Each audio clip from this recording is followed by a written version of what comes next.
kisahkan about the first wife, and they just kisahkan about pleasing themselves. Okay. So it doesn't matter if they have another woman 2 or 3, because they feel that they can marry a lot. Tapi yang kesiannya yang perempuan, sebab perempuan nak kena taat dengan satu. Tapi kalau nafkah batin dia tak dapat dipenuhi.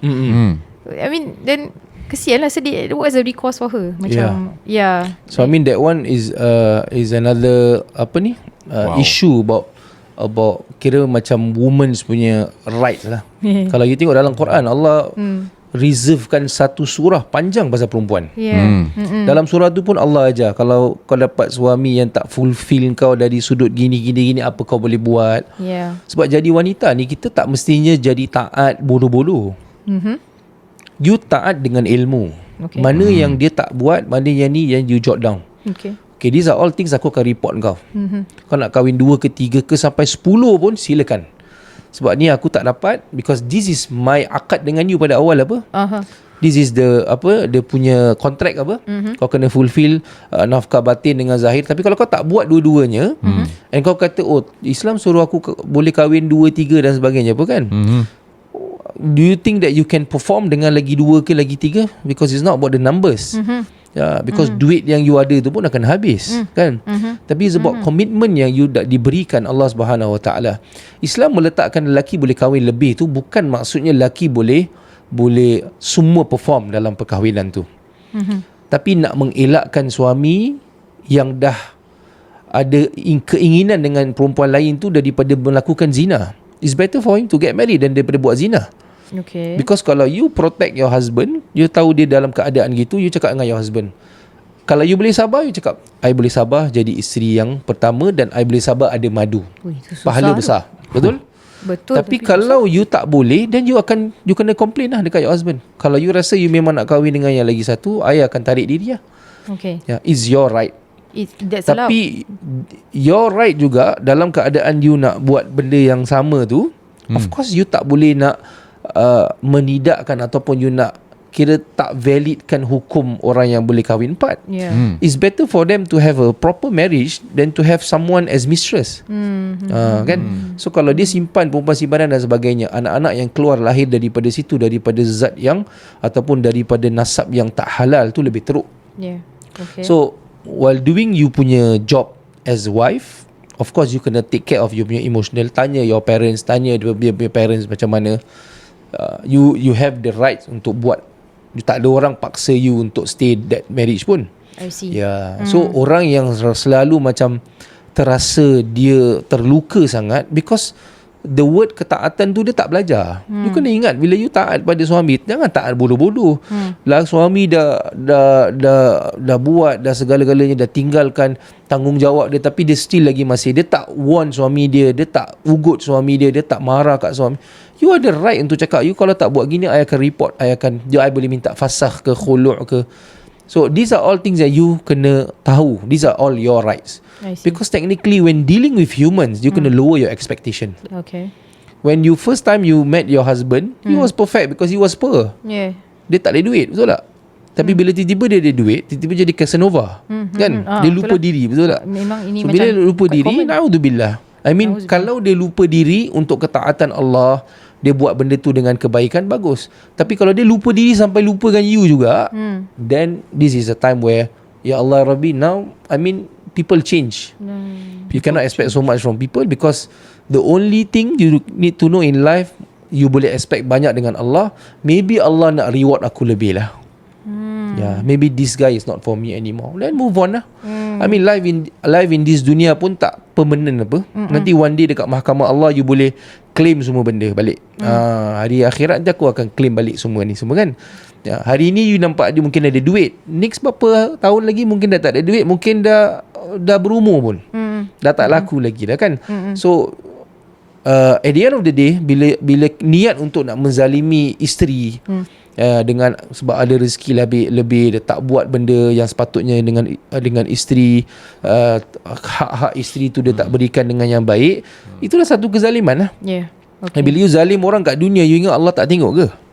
And bila you as orang yang dizalimi, kena zalimi tu as wife, you maybe tak retaliate pun, you tak marah pun at that time, tapi you doa.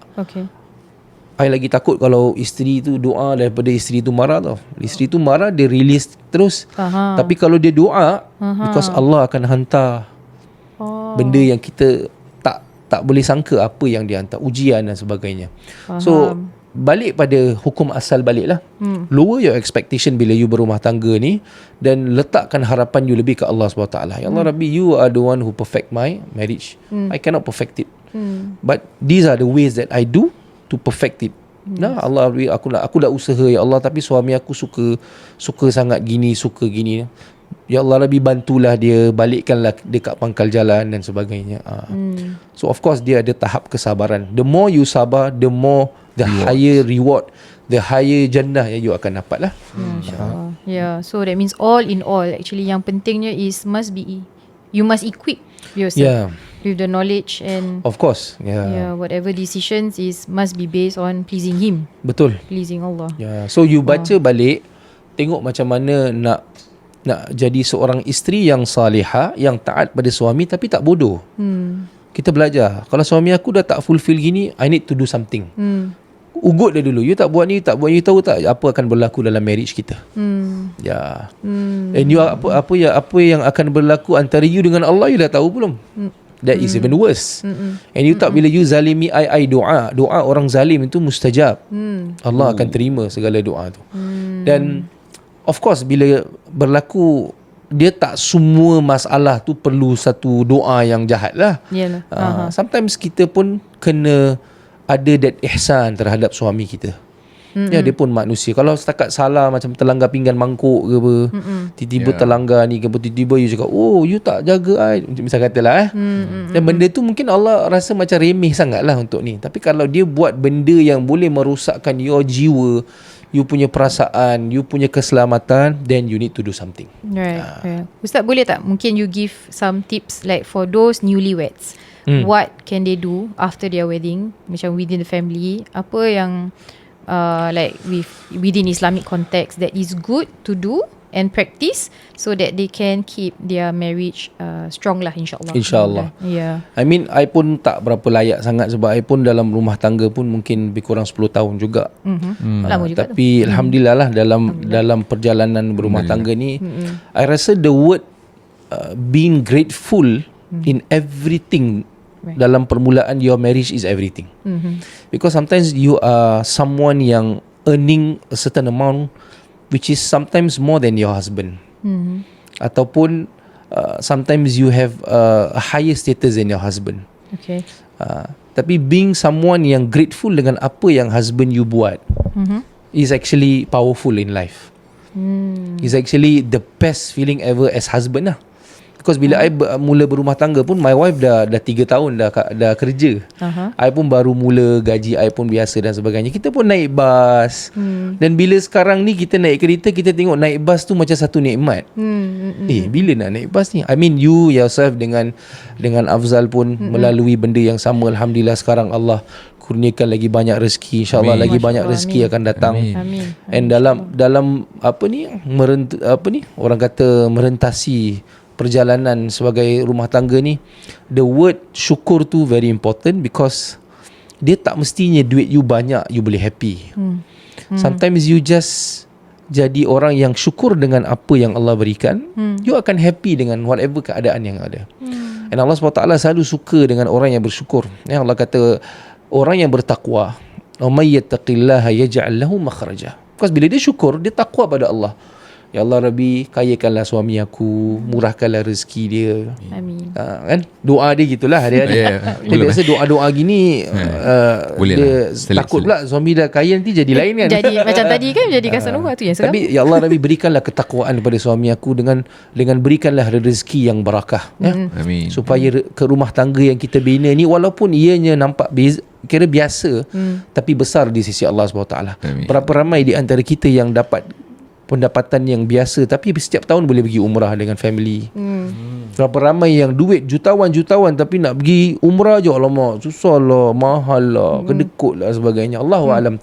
Macam-macam keadaan. Tapi kira being grateful to all these small things in life, you will be more grateful when the big things come. Masya-Allah. Ya. And Allah SWT sukakan pada orang yang bersyukur. Allah kata la in syakartum, kalau kita syukur, la azidannakum, aku akan tambahkan. And tambah ni bukan berbentuk wang ringgit. Dia bukan dolar. Suami aku dapat 50,000, besok habis. Tak. Bagikan ketenangan untuk suami tu. Suami pun lagi tenang. Suami pun selalu ada dengan kita. Kita lebih suka suami ada dengan kita daripada suami tu banyak duit tapi tak pernah ada kat rumah. Kan? Betul, That is ketenangan juga yang kita nak. So first kita belajar bagaimana nak bersyukur dengan nikmat yang sedikit. Sebab nanti akan datang nikmat yang besar, kita akan lagi syukur pada Allah SWT. Itu yang the first thing lah. Of course, dalam perjalanan kita syukur tu is a good start untuk kita belajar tentang bagaimana nak lagi bersyukur dengan belajar agama. Kita belajar pasal kisah-kisah Nabi dalam Quran.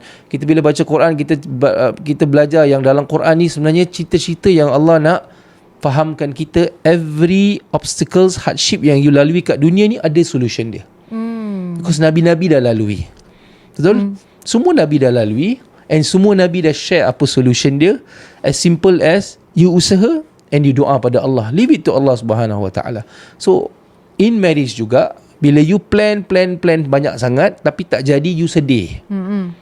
Plan, leave it to Allah. Okay. Macam orang buat investment kan. Dia kata kau invest ni, then after that you forget about it. After 20 years you come back. Okay. Ya. Alhamdulillah ada. Ada Reward. nilai tambah, ada duit tambah dan sebagainya. But investment dengan Allah Subhanahu Wa Taala is way bigger. Because you will see one day when there is no value dekat your wealth, Okay. but you see a lot of value dekat your family with dorang punya agama. Bila nanti kita dah berusia, kita dah tak perlukan apa-apa daripada anak-anak kita melainkan ketakwaan dorang. Berapa ramai ibu bapa yang dalam kubur yang mendahagakan anak-anak untuk doakan dia. Sebab kat dunia dia sibuk, anak aku mesti nak kena jadi doktor, nak kena jadi lawyer. Betul. Tapi dia lupa sebenarnya. Alhamdulillah sekarang doktor, lawyer pun Masya Allah. Ada yang hafal Quran, ada ayah ajar pun pilot hafal Quran. Ayah ajar, Alhamdulillah. Dulu mindset lama ni. Yes, faham. Sebab dia tengok kat situ ada confirmation, ada guarantee because of the pay yang orang dapat. Tapi bila dah tua, Ustaz boleh tolong tak, nanti saya nak meninggal ni, nanti Ustaz solatkan saya. Mana anak Haji? Anak saya tak belajar solat jenazah. Dia belajar macam mana nak kira duit. Saya katalah. Okay. Dia belajar macam.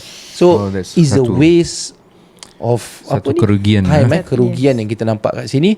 So always invest on the small things dalam hidup kita, because you akan nampak benda ni akan grow. Because anything that involves agama, dia tak ada involve monetary.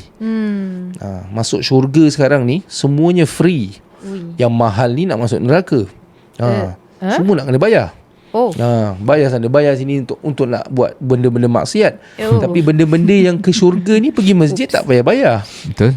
Tapi masih Alhamdulillah kita pun selalu juga dapat jumpa kawan-kawan kat masjid dan sebagainya. Tapi maksudnya nak sampai keridaan Allah tu tak susah. Tapi dia kena syukur dengan apa yang Allah berikan. Dalam pepatah yang last ni saya nak cakap, anything that you find in life, whether it is good atau bad, dalam pemikiran kita, every time bila you thought that this is bad for you, and every time you thought that this is good for you, if it's from Allah Subhanahu Wa Taala, there is no bad. Everything is goodness and blessings. So sometimes bila you tengah plan tak datang, Allah SWT tengah protect you. So you should be more thankful and to be grateful, more grateful than when you get the blessings. Because getting blessings is normal. Because even non-Muslim have a lot of blessings.